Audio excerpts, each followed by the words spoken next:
ಹಿಂದೂ ಕಾರ್ಯಕರ್ತನ ಮೇಲೆ ಹಲ್ಲೆ ಖಂಡಿಸಿ ತಿಪ್ಟೂರು ಬಂದ್ ಮಾಡಲಾಗ್ತಾ ಇದೆ. ತಿಪ್ಟೂರು ನಗರದಲ್ಲಿ ಆರಂಭವಾಗಿರುವಂತಹ ಪ್ರತಿಭಟನಾ ಮೆರವಣಿಗೆ ಇದು ಕೋಡೆ ಸರ್ಕಲ್ನಿಂದ ಪುರಸಭೆ ವೃತ್ತದವರೆಗೂ ಕೂಡ ಪ್ರೊಟೆಸ್ಟ್ ಮಾಡಲಾಗ್ತಾ ಇದೆ.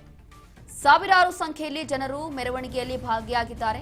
ಅಕ್ರಮ ಗೋ ಸಾಗಾಟ ತಡೆದಿರುವಂತಹ ಹಿಂದೂಗಳ ಮೇಲೆ ಹಲ್ಲೆ ಮಾಡಲಾಗಿತ್ತು. ಇದನ್ನ ಖಂಡಿಸಿ ಮಾಡಲಾಗ್ತಾ ಇರುವಂತಹ ಪ್ರತಿಭಟನೆ ಇದು. ಬಿಜೆಪಿ ಹಿಂದೂ ಪರ ಸಂಘಟನೆಗಳಿಂದ ತಿಪಟೂರು ಬಂದ್ ಮಾಡಲಾಗ್ತಾ ಇದೆ. ಆರೋಪಿಗಳನ್ನ ಬಂಧಿಸಿ ಅಂತ ಹೇಳಿ ಆಗ್ರಹವನ್ನ ಮಾಡುತ್ತಿದ್ದಾರೆ.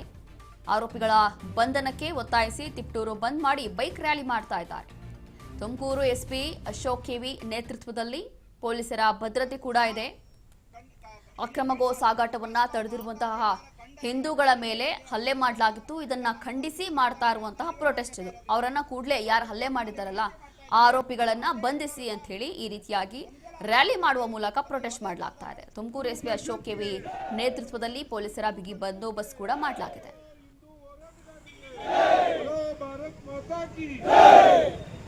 ಬಂಧುಗಳೇ, ಇನ್ನ ಒಂದು ಕಾಲ್ ಗಂಟೆಯಲ್ಲಿ ಎಲ್ಲ ಹೊರಡೋದಿದೆ. ನಿಮ್ಮ ಸ್ನೇಹಿತರಿಂದ ಬರೋರಿದ್ರೆ ಅವ್ರಿಗೆ ಫೋನ್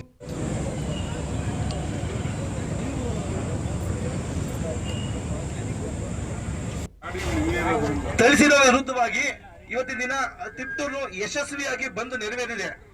ಯಾರು ಬಲವಂತವಾಗಿ